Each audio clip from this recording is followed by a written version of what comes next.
Africa. A land of vibrant cultures, diverse landscapes, and rich history. Now imagine this, a history where the shackles of colonialism never burdened the continent. What if the transatlantic slave trade never depleted its population and its resources were never plundered? This is not a mere flight of fancy, but a journey into an alternate reality. A reality where Africa charted its own course. Imagine a tapestry woven with threads of self-determination and progress. From the bustling cities of North Africa to the vast savannas of the South, empires rise and fall based on their own internal dynamics.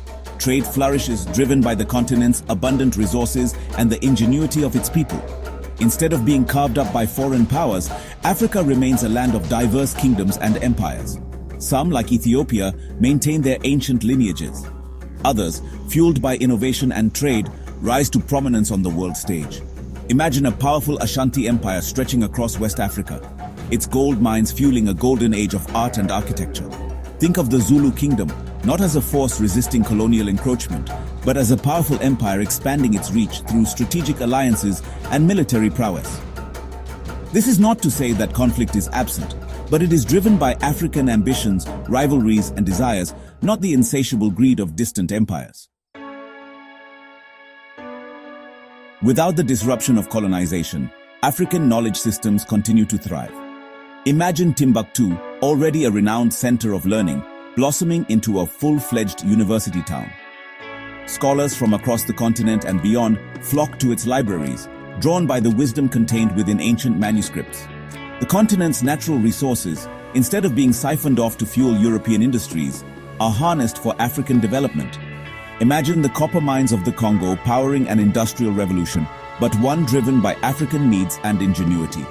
Picture windmills harnessing the Sahara's wind to generate electricity, or the Nile's waters irrigating vast agricultural lands. African innovation isn't limited to reinterpreting existing technologies. It takes its own unique path. Imagine advancements in iron forging techniques leading to the development of lighter, stronger weapons and tools. Picture complex irrigation systems transforming arid landscapes into fertile farmlands. Consider the possibilities in medicine and healthcare. Traditional healers, working in tandem with scientific inquiry, develop new treatments and cures. Diseases that ravaged populations in our timeline are eradicated, paving the way for a healthier and more prosperous continent. Trade routes, once dominated by the trans-Saharan exchange of gold and salt, now crisscross the continent. Imagine bustling ports along the African coastline, from Mombasa to Casablanca, welcoming ships from the Indian Ocean and the Americas. African merchants, renowned for their business acumen and negotiation skills, become major players in the global economy. They trade not just in raw materials, but in finished goods, crafted with skill and artistry. Think of intricately woven kente cloth from West Africa adorning the courts of Europe, or finely crafted Benin bronzes gracing the homes of wealthy merchants in the Americas. This trade isn't just about material wealth, it's about the exchange of ideas, knowledge, and culture.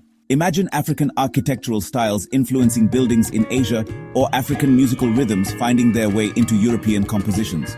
This is a world where Africa is not on the periphery, but at the center of a vibrant global exchange.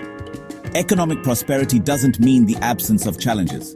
There are still disparities in wealth and development, and conflicts arise over resources and power. But the key difference is that these challenges are addressed within an African context, through negotiation, cooperation, and, yes, sometimes conflict. But it is a conflict driven by African agency, not external manipulation.